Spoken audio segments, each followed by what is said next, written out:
क्या आप भी उन्हीं में से हो जो अलग अलग जगह पे इंटरव्यू दे रहे हैं, चाहे वो नोएडा में हो, चाहे वो गुड़गांव में हो, चाहे वो दिल्ली में हो? कोई भी ऐसा हॉस्पिटल आप छोड़ नहीं रहे हो जहाँ पे आप इंटरव्यू नहीं दे रहे हो, लेकिन स्टिल आपकी इंटरव्यू क्लियर नहीं हो रही है? अभी यहाँ पे दिक्कत क्या है, आप में है या हॉस्पिटल वालों में जो आपको ले नहीं रहे?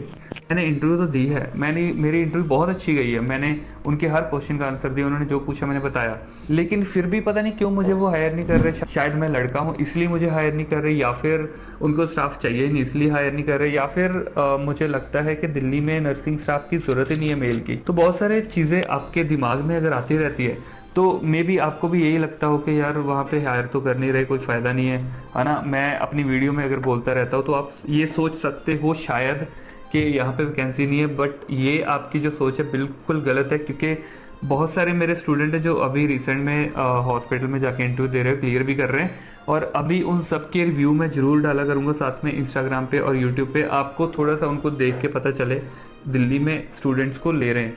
ऐसे अगर आप एक एक जगह पे जाके इंटरव्यू दे के फेल हो रहे हो तो उसका रीज़न क्या है? पहले आपको अपने अंदर क्या चीज़ें ठीक करनी है और फिर आपको इंटरव्यू देने जाना है। तो वो सारी चीज़ों के बारे में आज की वीडियो में मैं आपको बताऊंगा कि आपको किस चीज़ के ऊपर काम करना है, पहले अपनी कौन सी चीज़ को आपको ठीक करना है, उसके बाद आपको इंटरव्यू देने जाना है। इनमें से अगर आपको लगता है कि मेरे अंदर ये कमी है या मैं ये गलतियां कर रहा हूँ तो उसको प्लीज़ ठीक कर लेना, फिर हॉस्पिटल में जाओ। तो सबसे जो फर्स्ट चीज़ है वो है नो योर करंट लेवल। अभी मेरा करंट लेवल क्या है वो मुझे पता है। जैसे मैं मान लो एक हॉस्पिटल में गया, उन्होंने मुझसे काफ़ी सारे क्वेश्चन पूछे है ना, सपोज करो उन्होंने मुझे टोटल 10 क्वेश्चन पूछे। अभी 10 क्वेश्चन में से मैं कितने का आंसर कर पाया या मैं कितना अच्छे से आंसर कर पाया, मुझे हेजिटेशन हो रही थी नहीं, या फिर मैं बोल पा रहा था नहीं, ये सारी चीज़ें मेरे दिमाग में है। मुझे पता है कि मेरी इंटरव्यू कैसी गई है, उससे मुझे अपना ना एक लेवल पता चल जाता है कि मैं यहाँ पे हूँ या फिर मैं यहाँ पे हूँ। अभी मान लो मैंने 10 में से 3 आंसर सही करे हैं, तो एक तरह से मैं ऐसे मान सकता हूँ कि 100 में से मैं अभी 20-30% हूँ। मैंने 10 में से 5 आंसर सही करे तो इसका मतलब मैं ये मान सकता हूँ कि मेरा 100 में से 50 का लेवल है। तो मेरे हिसाब से जब तक आपका लेवल एटलीस्ट 70 तक नहीं जाता, अगर आपके पास रेफरेंस नहीं है, तो आपको अपने लेवल के ऊपर पहले काम करना है, आपकी नॉलेज के ऊपर काम करना है, फिर आपको इंटरव्यू देने जाना है, नहीं तो आप हमेशा फेल होते रहोगे। ये मेरे से लिखवा के ले लो। दूसरी चीज़ है इम्प्रूव योर सेल्फ। इम्प्रूव आपको किस में करना है? पहली चीज़ तो ये है कि नॉलेज, जो कि अगर आपको लगता है कि आपके अंदर नहीं है उसको। दूसरी चीज़ है हेजिटेशन। अगर आपको लगता है कि मुझे हेजिटेशन होती है, मैं कई बार आंसर मुझे पता होता है लेकिन मैं बोल नहीं पाता हूँ, तो उसको आपको ठीक करना है। तीसरी चीज़ है अपना सेल्फ कॉन्फिडेंस, उसको आपको इम्प्रूव करना है। चौथी चीज़ है आपको अपनी लैंग्वेज के ऊपर काम करना है, उसको इम्प्रूव करना है। तो ये सारी चीज़ों को इम्प्रूव करके फिर आपको इंटरव्यू देने के लिए जाना है। अगर ये सारी चीज़ों के आपने काम करके अच्छे से क्लियर कर लिया ना, तो फिर आपको इंटरव्यू क्लियर करने से कोई नहीं रोक सकता। सेल्फ कॉन्फिडेंस, आपकी नॉलेज प्लस आपकी हेजिटेशन, ये 3 चीज़ ऐसी है जिसको मैं एक हफ्ते के अंदर अंदर ही आपकी ठीक कर सकता हूँ। जैसे कि स्टूडेंट्स जो मेरा कोर्स लेते हैं उनको मैं विद इन 1 वीक रेडी करता हूँ हॉस्पिटल के लिए। तो उसके बाद मैं उनको हॉस्पिटल के लिए भेजता हूँ जब मुझे खुद 100% श्योरिटी होती है, जब मैं खुद उनके साथ 2 मॉक इंटरव्यूज कर लेता हूँ, एक शुरू में एक और एंड में, और मुझे एक क्लियर कट आइडिया मिल जाता है कि इसका लेवल है क्या। तो उसके बाद ही मैं उनको हॉस्पिटल में भेजता हूँ, और हर वो हॉस्पिटल में इंटरव्यू क्लियर करते हैं आराम से ही, क्योंकि उनको कोई प्रॉब्लम नहीं आती विद माय रेफरेंस। जब मैं रेफरेंस देके भेजता हूँ तो कैसे वो फेल हो सकते हैं, है ना। ये सारी चीज़ों के ऊपर मैं काम कर सकता हूँ। आपकी इंग्लिश के ऊपर मैं काम नहीं कर सकता हूँ ज़्यादा, क्योंकि वो बोलने से आएगी। तो आपकी नॉलेज, आपका कॉन्फिडेंस और आपकी हेजिटेशन, ये 3 चीज़ों के आप ऊपर मास्टरी कर लेते हो तो आपको पास होने से कोई नहीं रोक सकता है। इंग्लिश अगर आप बोलते हो तो बहुत अच्छी बात है, नहीं बोलते तो हिंदी में आंसर करो, कोई प्रॉब्लम नहीं है, फिर भी आप पास कर सकते हो। बाकी अगर आप मेरा कोर्स लेना चाहते हो, जब आप चाहते हो कि मैं भी 7 डेज़ का कोर्स लेके अच्छे से रेडी करके फिर हॉस्पिटल में जाऊँ, तो फिर मुझे देखना है कि मैं आपको कहाँ पे सेट करूँगा, मुझे देखना है कहाँ पे वैकेंसीज चल रही है, मुझे देखना है कि मुझे किस हॉस्पिटल में आपकी ज्वाइनिंग करवानी है। वो सब मेरी हेडेक है, आपकी नहीं। आपकी हेडेक है पढ़ना, जो मैं आपको दूंगा, और 95% क्वेश्चन वो आएंगे जो आप पढ़ के जाओगे। नेक्स्ट जो चीज़ है वो है स्टार्ट विद बेसिक। बेसिक से स्टार्ट करो। अगर मेरा बेस ठीक नहीं है तो मैं कैसे उसके ऊपर बिल्डिंग खड़ी कर सकता हूँ?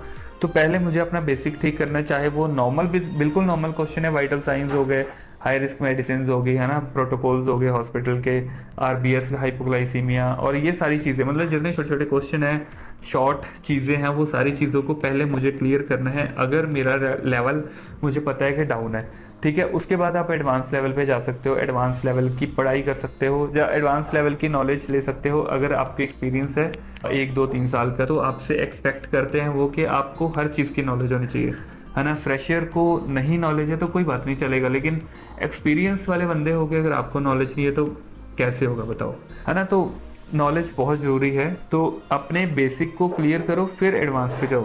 तो फोर्थ है try in a small hospital. तो अगर मैं मैक्स हॉस्पिटल में जाना चाहता हूँ तो मुझे सबसे पहले अपनी हेजिटेशन, अपनी नॉलेज और अपने बारे में देखने के लिए कि मैं कहाँ पे लेवल, मेरा लेवल क्या है, मैं कहाँ पे स्टैंड करता हूँ, तो मैं क्या करूँगा, पहले 50 बेड वाले पे जाऊँगा। 50 बेड वाले बहुत सारे हॉस्पिटल हो सकते हैं, दिल्ली के अंदर ही बहुत सारे हॉस्पिटल हैं। नेक्स्ट मैं इसके ऊपर वीडियो भी बनाने वाला हूँ, नेक्स्ट वीक में वो वीडियो भी आपको मिल जाएगी, उनमें जरूर ट्राई करो। अगर आपको भी ये करना है तो वीडियो को स्किप ना करो, तो चैनल को सब्सक्राइब जरूर कर लेना। कर लिया? चलो बढ़िया, अगर नहीं करा तो अभी कर लो, क्योंकि आपको नेक्स्ट वीडियो में आपको मिलने वाला है हॉस्पिटल के बारे में कि किस किस हॉस्पिटल में मैं इंटरव्यू देने जा सकता हूँ। 50, 80, 100, 150 वो सारी नेक्स्ट वीडियो में आपको बताऊंगा मैं। लेकिन उससे पहले आपको जो मैं बता रहा हूँ कि आपको हमेशा छोटे हॉस्पिटल में ट्राई करना है। उसमें जब आप इंटरव्यू दोगे ना, आपको अपना लेवल पता चल जाएगा। अगर तो आप वहाँ पे क्लियर कर लेते हो तो बहुत ही बढ़िया है, फिर तो मतलब दिक्कत ही कोई नहीं है। लेकिन अगर आप क्लियर नहीं कर पाते हो तो इसका मतलब है कि आपका लेवल अभी मैक्स वाला हुआ नहीं है, आपको वो करना है। तो अपनी नॉलेज आप कैसे भी बढ़ा सकते हो वो आपके ऊपर है। पढ़ाई करनी है, किताबों को पढ़ना है या वीडियोस देखनी है या फिर मेरा कोर्स लेना है, सारी चीज़ों में से जो आपको कन्वीनियंट लगे आप कर सकते हो। तो नेक्स्ट जो चीज़ है वो है make notes on your previous interview experience और योर नॉलेज और योर मिस्टेक्स। खास करके अगर आपको अपनी मिस्टेक्स पता होगी, पिछले हॉस्पिटल में आपको कौन कौन से क्वेश्चन पूछे वो नोट डाउन करो। अपनी मिस्टेक्स मैंने क्या करी है, मैं बोल नहीं पाया या फिर मैंने अपना एक्सपीरियंस कुछ गलत बता दिया या फिर मैंने कोई झूठ बोल दिया कि मुझे एक्सपीरियंस है लेकिन हूँ मैं फ्रेशर, या फिर कोई भी और ऐसी चीज़ जो आपको लगता है कि जिसकी वजह से मेरी क्लियर नहीं हुई। क्योंकि हमें पता होता है कि यार अगर मैं ये कर देता ना तो पक्का मेरी इंटरव्यू क्लियर हो जाती, अगर नहीं हुई तो मुझे पता है मेरी इंटरव्यू क्यों नहीं क्लियर हुई। तो उनको नोट्स बनाओ, उनके ऊपर काम करो, उस चीज़ को रिपीट मत करो और नेक्स्ट हॉस्पिटल में जाओ। नेक्स्ट चीज़ है वो है नॉलेज अबाउट डिफरेंट प्रोसीजर्स। तो अभी हॉस्पिटल के अंदर अगर मान लो आप एज ए फ्रेशर जा रहे हो तो बहुत सारी चीज़ें हैं जो आपसे वो एक्सपेक्ट करते हैं कि ये सारी चीज़ें तो मेरे स्टाफ को पता होनी ही चाहिए, है ना। तो फिर मैं उसको हायर करूंगा। तो वो क्या क्या चीज़ें हैं वो भी नेक्स्ट वीक में आपको ये वीडियो बताऊंगा कि क्या क्या चीज़ें आपसे वो एक्सपेक्ट करते हैं। लेकिन फिर भी जनरल आपको वाइटल साइंस लेने आने चाहिए, ठीक है। आपको शुगर्स चेक करनी आनी चाहिए, बीपी चेक करना आनी चाहिए, पेशेंट की पोजीशनिंग के बारे में पता होना चाहिए, कुछ जो भी ब्लड सैंपल्स होते हैं, आईवी कैनुलेशन होती है, ये सारी चीज़ों के को आपको असिस्ट करवाना एटलीस्ट आना चाहिए एज ए फ्रेशर। तो ये सारी चीज़ें वो सोचते हैं कि आपको आती हो फिर ही हम इस बंदे को ले।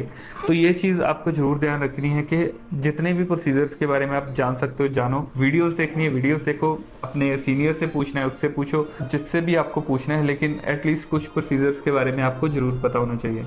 तो उसके बाद एक बहुत ही इंपॉर्टेंट चीज़ है वो है never lie about your experience. Experience के बारे में ना कभी झूठ मत बोलो।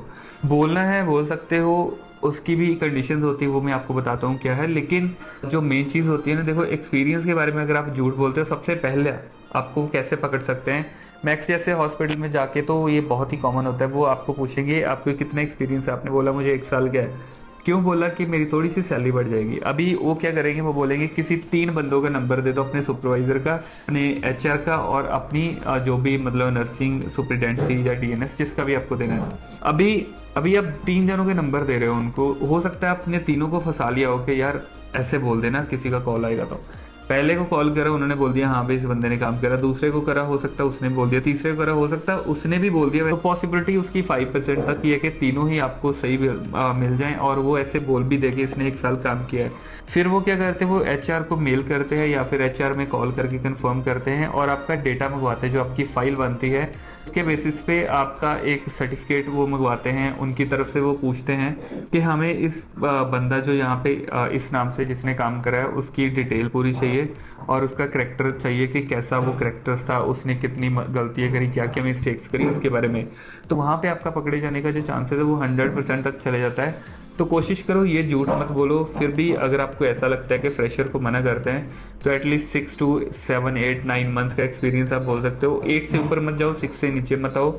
अगर आप इतना एक्सपीरियंस भी बोल देते हो तो वो आपसे नॉलेज की बात करेंगे, फिर आपसे पूछेंगे आपने कौन से डिपार्टमेंट में काम किया है, कैसे पेशेंट देखे हैं, आपने आईसीयू में करा है तो आईसीयू के पेशेंट्स के बारे में बताओ, आईसीयू के किसी प्रोसीजर्स के बारे में पूछ सकते हैं ना। एटलीस्ट 8-9 महीने में इतने एक्सपीरियंस के साथ साथ आपको प्रोसीजर्स के बारे में नॉलेज तो हो ही गई होगी।